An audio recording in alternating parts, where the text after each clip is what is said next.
Comment arriver à bien appuyer les pieds en courant?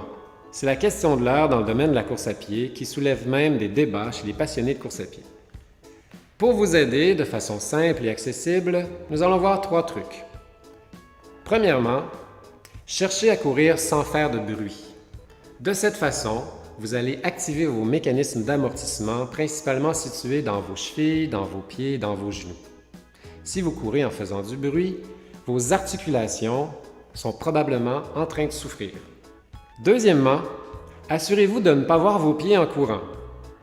C'est-à-dire qu'en regardant environ 10 mètres devant vous, vos pieds ne devraient pas apparaître dans votre champ visuel. Si tel est le cas, il est fort possible que vos foulées soient trop longues et que votre appui soit inadéquat. Troisièmement, assurez-vous d'avoir une cadence assez élevée. La cadence est le nombre de pas par minute. Elle devrait être normalement située entre 155 et 180 pas par minute. Vous pouvez mesurer votre cadence, par exemple, avec un métronome ou en calculant votre nombre de pas par minute avec un chronomètre.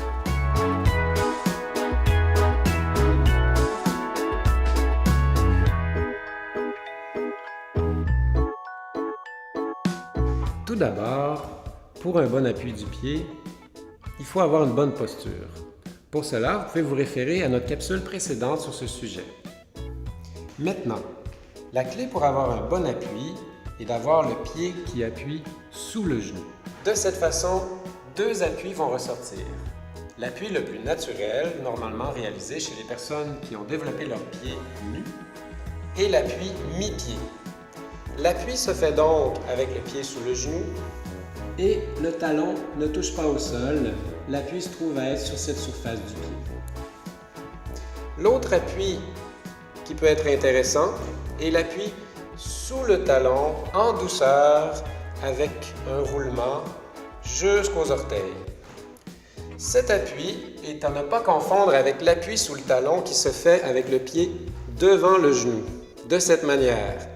Cet appui est réalisé par plusieurs personnes, à tort. Les conséquences, trop d'impact au niveau de votre genou entre autres et au niveau de votre jambe.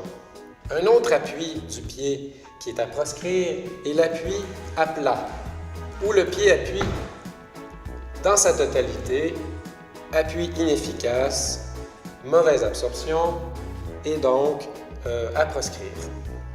Finalement, une autre sorte d'appui du pied qu'on peut observer est l'appui sur le devant du pied, qui est différent de l'appui mi-pied.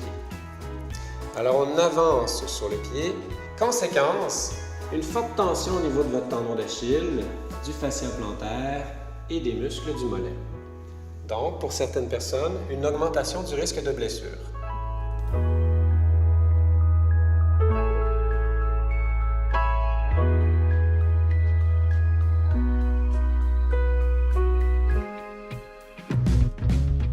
En terminant, modifier votre appui du pied peut prendre du temps et doit se faire très graduellement, sinon les risques de blessure sont augmentés. Donc, courez en faisant des petits pas de chat, sans faire de bruit, sans faire des trop longues foulées, et vous serez plus performant en réduisant les risques de blessure. Très bonne course à vous!